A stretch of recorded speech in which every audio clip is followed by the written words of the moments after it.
Welcome to a short excerpt from Beyond the Veil, the collective stories of us. As multidimensional beings, we've experienced many adventures in life and body choices, relationships and other dream realities, and even lives as other beings, and the very essence of your soul is infinite. People across the planet are waking to their true nature, and our extrasensory perception allows us to share space with other souls, beings, and even ultra-terrestrial life. Beyond the Veil follows 14 ordinary people who explore their other lives and the journey of their soul using quantum healing hypnosis in order to better understand their human life. They discover universal information that is helpful for all humanity to understand problems in our daily lives. Discover how to find your purpose and take a peek beyond the veil at the evolution. What did your parents not tell you about being human? These days we are surrounded by so many modern conveniences that we have quietly forgotten how to listen to the voice of our true selves along the way. When I suggest to people the benefit of some sort of meditation practice in their lives, I can see the blood drain from their faces, and they typically respond with explanations such as, "I've tried and it doesn't work for me.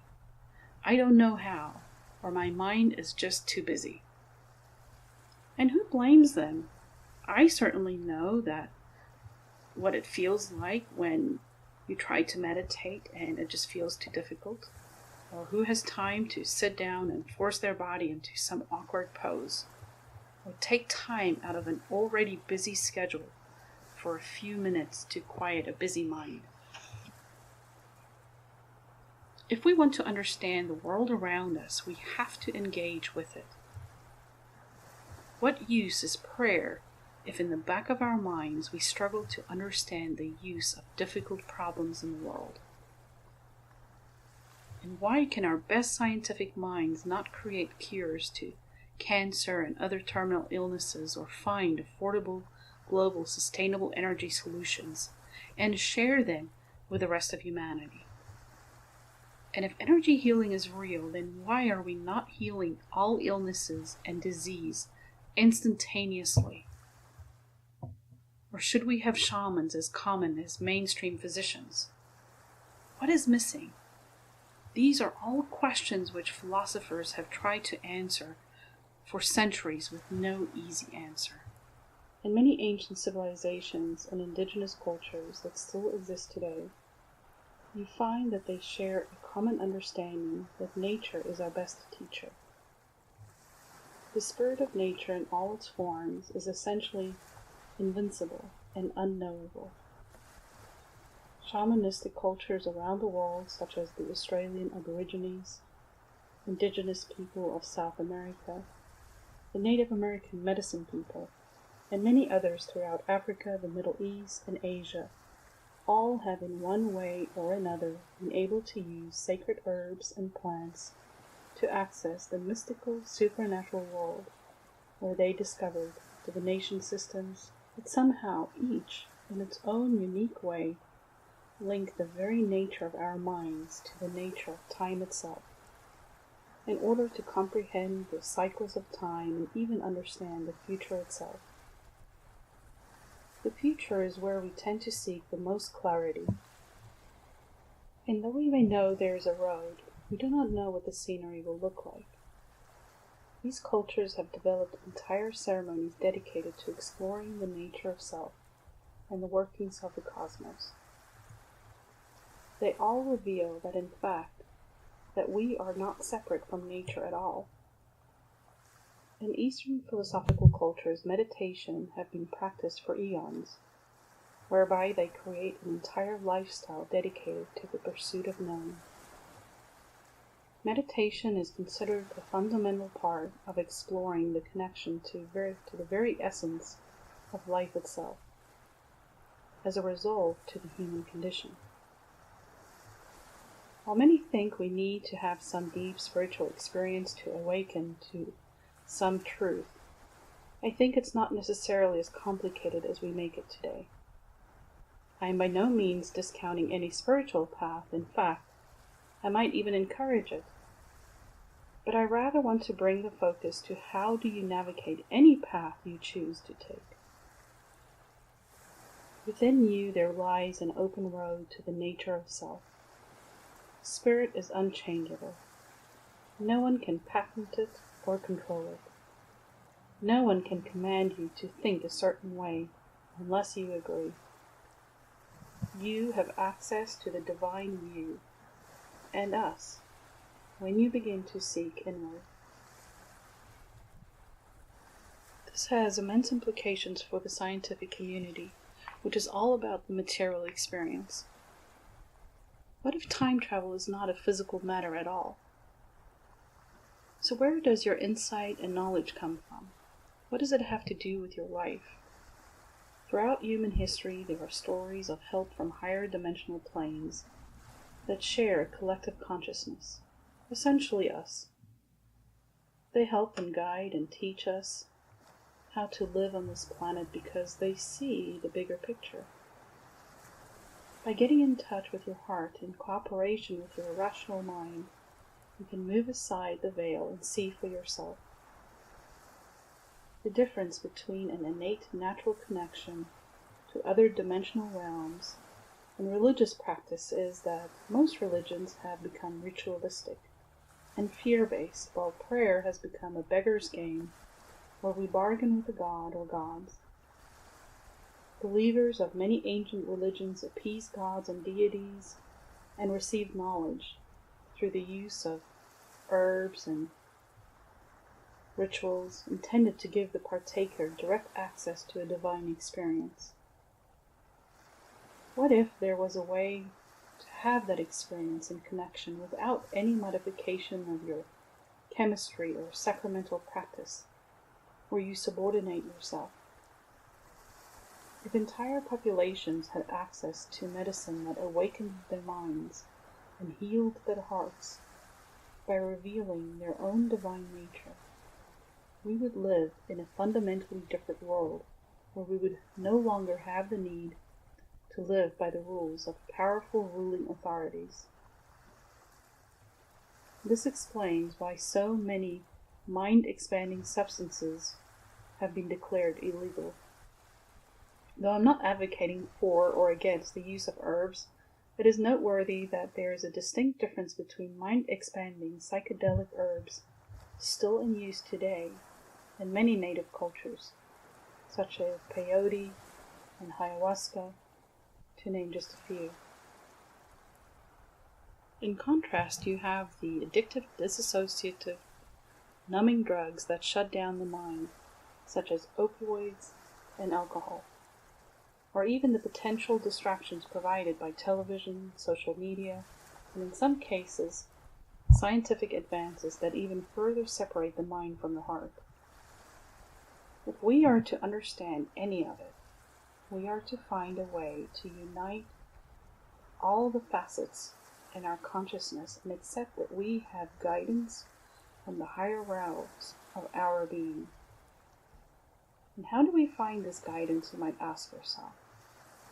It doesn't matter if you know unequivocally that you have a higher self, or consider all this woo-woo, or even if you believe that you hear the voice of God itself in your prayers. We must seek to understand the very nature of who we are if we are to make sense of our lives and evolve to the next phase of humanity. And today we live in a world of instant gratification, where you are constantly pushed to perform. We buy into the cycle of consumption, expectation, and judgment, often with the best of intent. We push our children to be the best in school, land the perfect job, have the perfect family, buy the best house, maintain the perfect body, and so on. And society will push and push and push, and is never satisfied with the uniqueness of each individual, no matter how much we shout it from our Facebook walls. Don't stop until you reach your dreams. Logically, hard work and dedication should pay off, but unfortunately the population of this planet is experiencing an epidemic of stress and unhappiness. Instead of hitting the gas pedal, we need to slow down and ask some serious questions. Some people need to come to a complete stop and change direction altogether. Stop chasing life so hard, trying to muster all your strength to do it yourself. However, this does require us to take responsibility for ourselves and teach our children to do the same, so that we no longer expect others to fix all of our problems for us. Cooperation and unification is the key. It is essential to our survival. There is a way to become aware of the connection to your original life force essence residing within you. Here you will find all the answers. You know what is true in your heart. It doesn't matter if you're just beginning to search or if you're well into your journey. It doesn't matter if you've had a difficult or an easy life, what race, culture, age, or gender you are.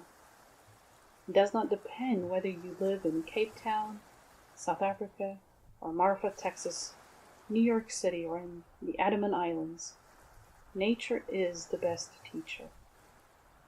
There is not a magic button with an answer where you know everything instantly, because you could not begin to comprehend the complexity of what you would see.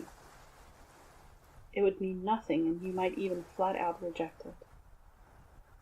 But if you do have access to everything that is relevant to you, well, that is a different story.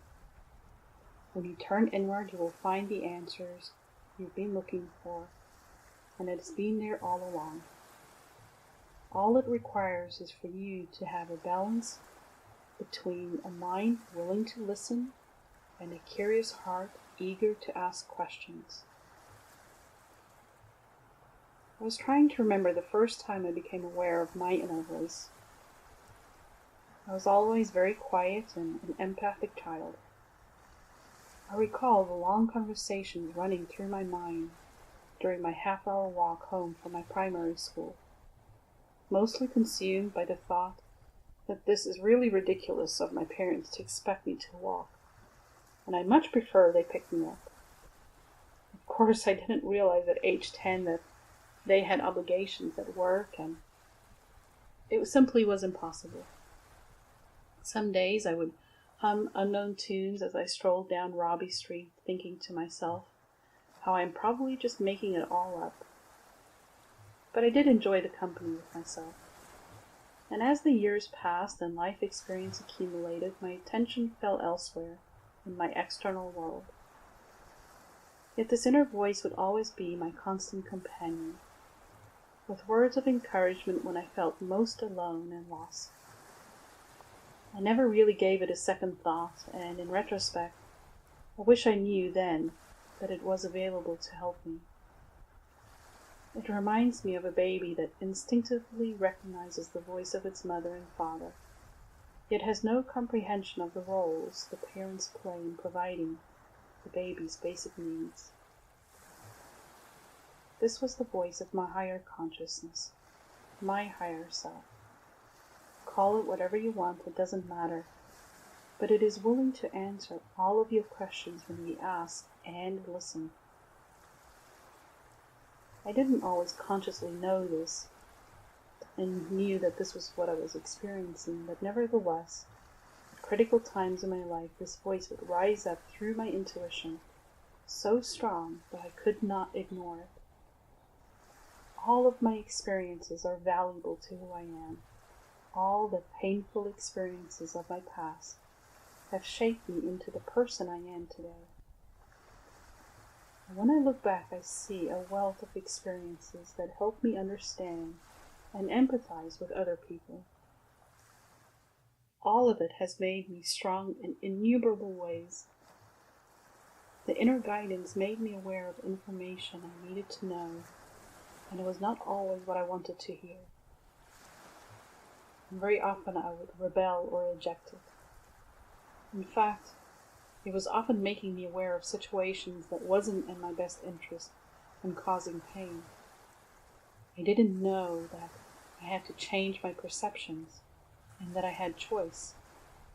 Only when I took responsibility for my learned behavior did that weight begin to lift. And regardless of what the situation or who I believed caused it, we are not victims to circumstances. And my life really took a turn after I was diagnosed for early-stage cervical cancer at the age of 30. For the next 2 years, I had numerous surgeries and my body just would not heal as expected. I could not walk, sit, or stand without pain. I had a caring spouse who took care of my needs as well as caring for our children and kept a full-time job. I did everything physically possible to heal in my mind. I followed medical orders to the letter, but 3 weeks into recovering from the 8th and final surgery, the pain still would not subside. I was frustrated and I was angry. Laying in bed, dependent on my family for almost everything, I felt defeated. Out of sheer desperation and irritability, I turned my thoughts onto myself as I so often did. And it's so easy for us to do. But this time I asked myself, is this how life is going to be now? Is this it? Why is this happening to me? And I did not expect anyone was listening, but there it was, that loving, familiar voice I had pushed into the background when life got busy. Because you're making yourself sick, came the reply. And my next thought was, I don't think so. But what a profound moment in my life, because I started a conversation I never expected. I would never think anything like that, and certainly did not like the answer. Who would make themselves sick? And in hindsight, I didn't really question the answer I received, because in that same instant, it also gave me the knowing of what the root of the issue was, what I was angry about. I was angry with people in my past, blaming them. Suddenly, everything became clear. And the location of the disease speaks volumes about what is going on in your life, or what happened in your past, or even past lives. I learned exactly what I needed to, but I wish there could have been an easier way. I realized that if I take responsibility for my feelings and actions, it also implies I must accept that I created how I feel. And honestly, I realized that up to that point, I felt helpless in many ways. I don't know anything else other than what I have been and how I have been acting and reacting. Is there anything better than this? Please show me, because I don't know how to get there or what it would even look like. I want to know who I am and what I'm supposed to do. These were my first thoughts. And nothing much changed at first. I felt relieved, but I carried on with my day. Within a week, my pain started subsiding, and in the weeks to follow, I started participating in life again. I even found new people entering my life that would open my eyes to new ideas and adventures, as if divinely guided. But I had taken the first step on a path that would eventually leave behind a promising 11-year career as a financial analyst, to open a natural healing center where I help people to learn how to live a more conscious life by finding their own tools to heal their body, mind, and spirit. It was a subtle change for me because there was so much to learn along the way. Miracles don't always have to happen instantaneously. You have to realize that on some level of our awareness, we agree to everything we experience. And that is a bold statement right there, but it is true. We have a choice about how we feel and react and how we respond. Life is filled with opportunity to learn through experience, all about emotions and feelings on a planet with dense physical energies. So I guess I've always had this connection to a place inside that was my own, It knows all about me. We all have it. And I could feel it in my heart, and it was louder than the critic in my head. It knew all about my life and what my plan was before I entered this body, and agreed to remind me when I got sidetracked. It could see things from a higher perspective and knew that once I was born, I would forget who I was. A veil of forgetfulness came over us when we were born into this world. We forget where we come from. We forget all the experiences we've had and what our mission is. And no matter how much I would doubt or blame, there has always been this quiet, constant, calm voice, ready and willing to answer all my questions. All I had to do was ask and listen. I have taught hundreds of students and clients how to tune into. Thank you for listening to a short excerpt from Beyond the Veil, The Collective Stories of Us, now available on Amazon. I'm Nicole Radke. For more information about myself, go to naturalpathways.co. Again, thank you for listening. Much love, and have a beautiful day.